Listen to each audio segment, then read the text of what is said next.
Okay, so I'm going to do a little video series on answering the questions of how we look at working with athletes in general.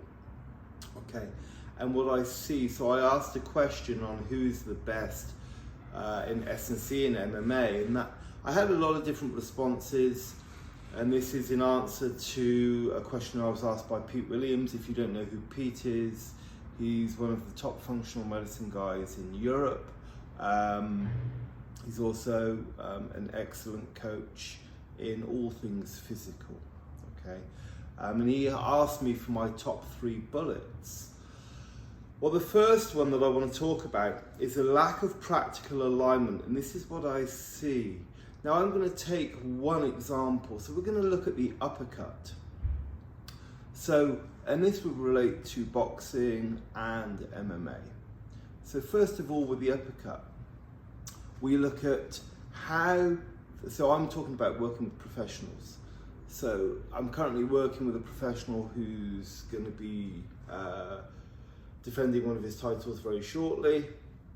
And we've been working on a base program over the last 12 weeks. We'll then go into a specific phase over the next 12 weeks in terms of fight preparation.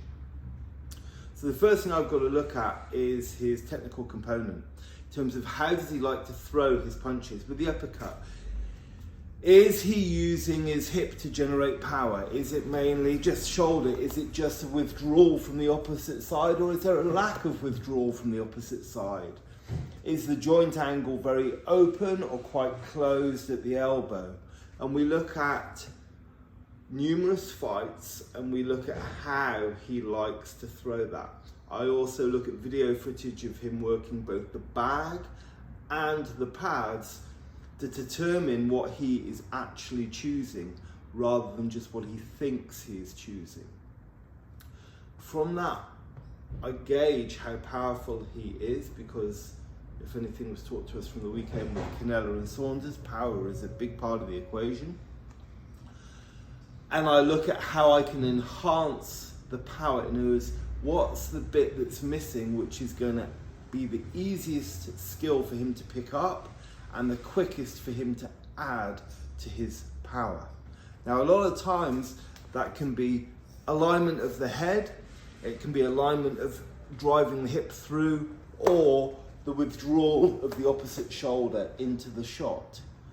Sometimes it's the withdrawal out of the shot as well, in which case, when I come to give them specific drills, I've got to be looking always at how I can give the drills that are going to enhance that aspect of their training. Now that could be simply, if they're throwing a medicine ball, they throw the ball and finish it with a hook. After that hook, they throw a cross after the hook. So they fire the ball, they throw the hook, they throw the cross, and then the coach throws them the ball and they repeat. Rather than what you'll typically see, a lot of people throwing a ball, there's no withdrawal, there's nothing that's going to enhance their ability to transfer what they're doing in the gym into the ring. And I see this time and time again. And it's very frustrating for somebody who's been doing this stuff for quite a long time now and has proven the track record of success time and time again, even with fighters who aren't particularly committed to understanding the process of what their body is trying to do, which is another factor that I'll talk about in a later video. Okay, so if you're dealing with people who don't want to be particularly cerebral about what they're doing, or what I term professional, because they're not taking what they're doing seriously enough to actually study the biomechanics involved, then you have to make sure that the drills are pretty bomb-proof and that they can follow those to almost make it just an automatic process for them.